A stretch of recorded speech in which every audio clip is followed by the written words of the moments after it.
Hi there Minerva makers, it is Jo here, and today I've got a learn to sew tutorial for you.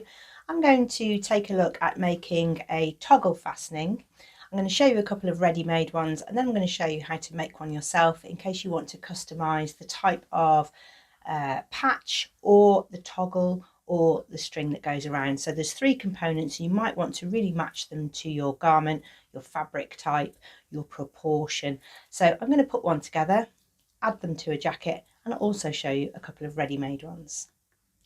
You can buy toggle fastenings ready-made. So this set is from Hemline. It's got quite a brown feel. They've all got that kind of duffel coat, winter autumn colour feel.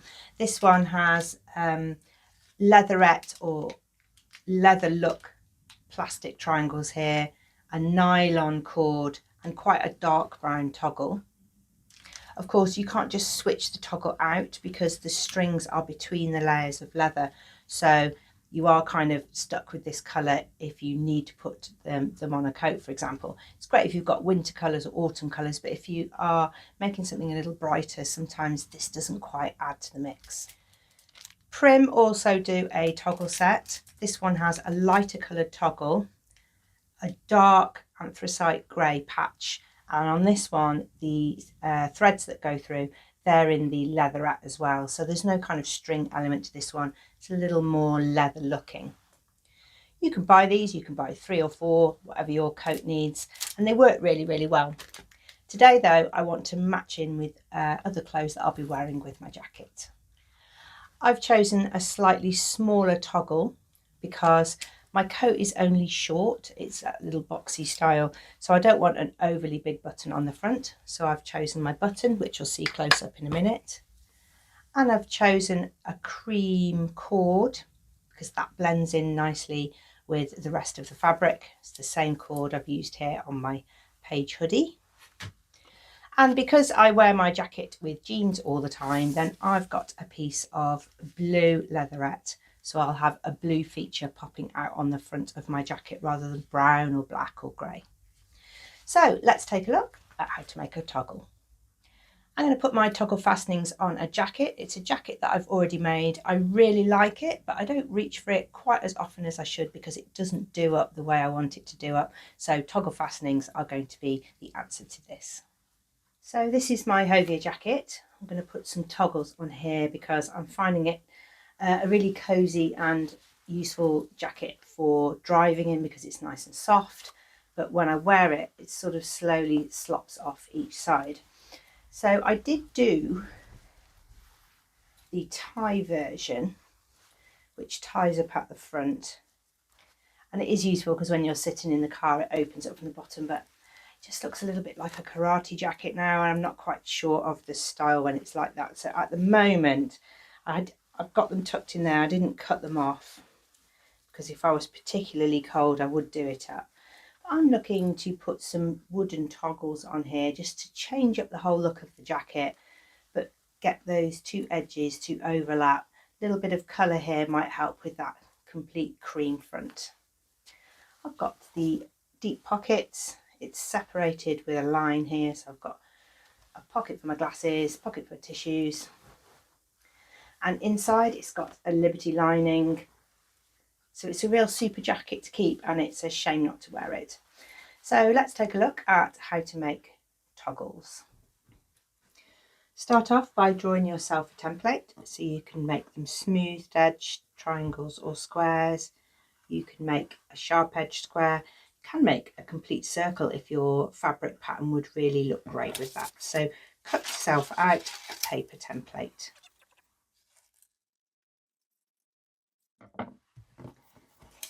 Next, you're going to cut out your fabric. I've got this leatherette here, which is really great because I can just draw around with a biro. For each tab, I need 2 of these because I want to sandwich my cord between it to make it long lasting. I'm going to put on 3 pairs, so I'll need 12 of these. I've drawn them all out.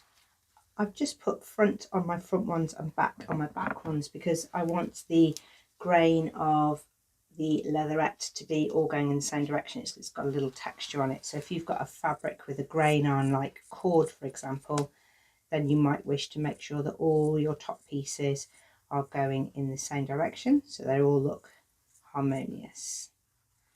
Okay, we're going to cut out all 12 and put them into pairs. I have got an end which is the bit that's wider, so it's not an equilateral triangle, so you can make them whatever shape you want to make them, but I like that flatter side there. Okay, I'm going to put these strings inside, but first of all I want to check the distance and the length of the strings to make sure that I cover that overlap of the button band. This is where I'm going to have my toggles, so I've got 3 and I want them to be on those pocket pieces. Now, because of the jacket is already assembled, I'm going to remove those ties. I won't cut those off just yet until I'm sure the toggles are exactly what I want.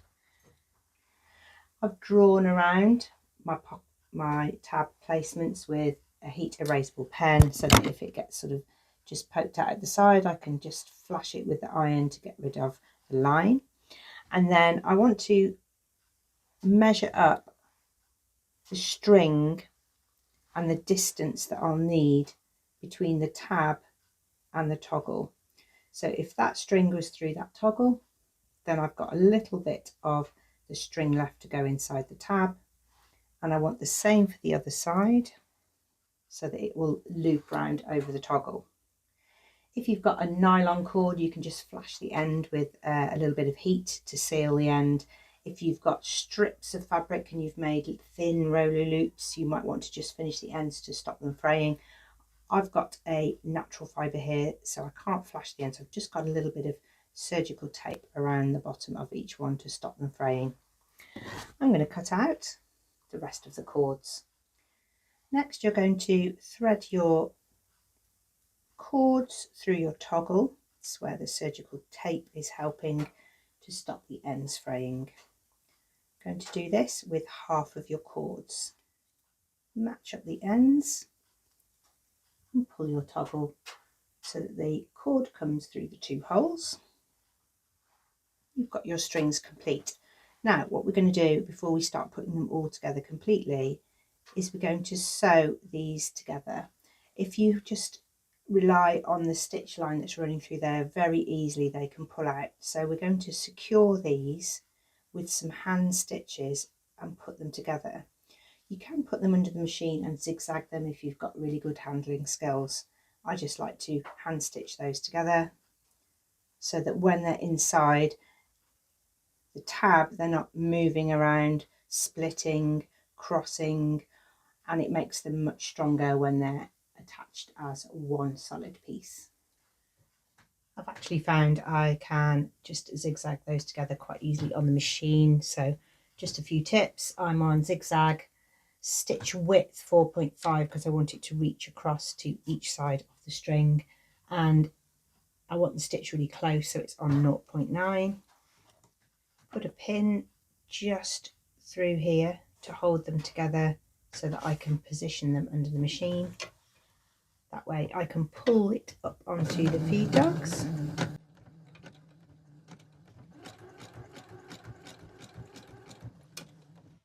And I can use the pin to keep them close together. That's just stopping those from twisting or moving around when I'm concentrating on the next part of the process. I'm going to use some temporary glue now to hold these in position, and I want to make sure that I'm leaving the same amount left over and I've got rid of that surgical tape, and that my loop is coming to that center position. And then I can glue a little cover on top of each one using the temporary glue. If you don't have the temporary glue, you can just put them together with some clips or pins depending on which fabric you're using, and you'll have the tabs. And this essentially is the stage you'd be at if you bought a set of these toggles, the prim ones or the hemline ones that I showed you before. This way just means you can choose your own fabrics, your own textures and your own colours.